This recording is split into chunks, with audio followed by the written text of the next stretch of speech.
Hey everyone, I went through and been plugging and chugging some values, and in particular offline a little bit, and somewhat with RF tools.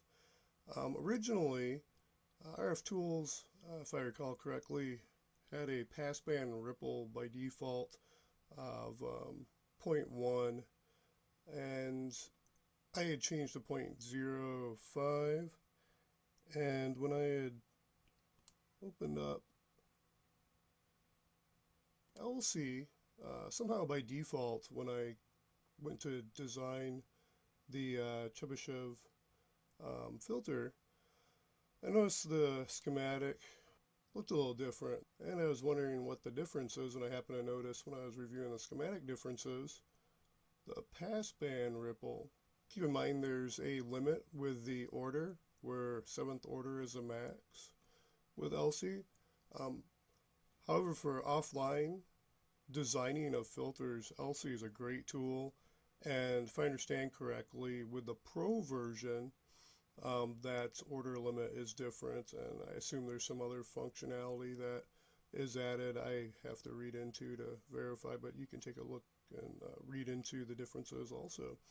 So I go ahead and create a LTspice IV simulation for this Chebyshev, get this correct, filter.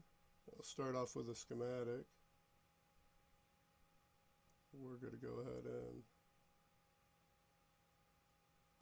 select components, voltage source, okay, drag and drop, escape, right click, AC1, and that's going to be a 50 ohm. I was going to use the Elsie design, though I'm thinking I'm going to go at least 9th order, and to practice soldering, I don't see any reason why not to go more. My thought is, what would be wrong going all out 16th order? So 1, 2, 3, 4, 5, 6, 7, 8. 2, 4, 6, 8, 16 components. Is that 16th order? Well, should be good practice for soldering, and compared to the elliptic design, we're saving a little bit on capacitors and not getting as much soldering practice also. However, should be okay with SMD solder practice. So we're going to go 1, 2, 3, 4, 5, 6, 7, 8, and we'll make sure it's time to add that resistor.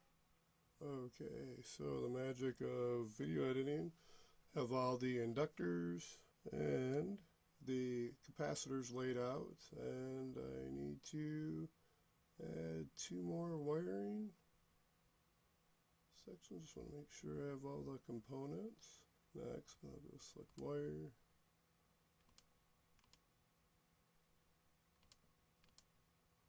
I'll add a ground.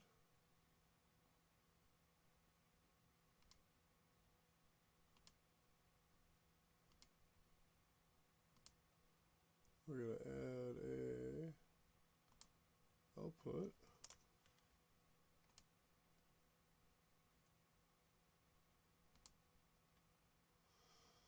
Basically just right click on all the component values.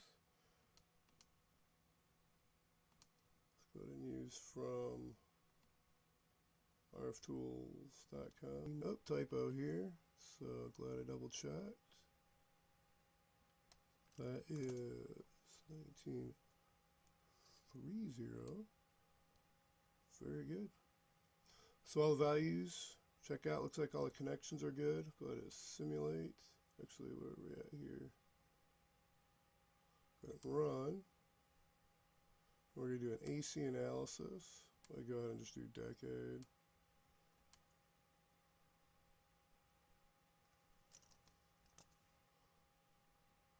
Do a start frequency of 0. We'll do a stop frequency of, let's do like 5. Forget the units are. Let's go ahead and enter in hertz. So it'll be 500. 1, 2, 3. 1, 2, 3. I guess I'm gonna have to, let's add another 0 and just do a gig. Okay, so everything must be positive. 1. And we'll go to probe. Go ahead and right click the out to see what the values are on the graph. Get the cursor visible, we'll select first for now, okay. And we'll move this out of the way. And with cursor 1, let's drag that over and see where is that cutting off, about 318.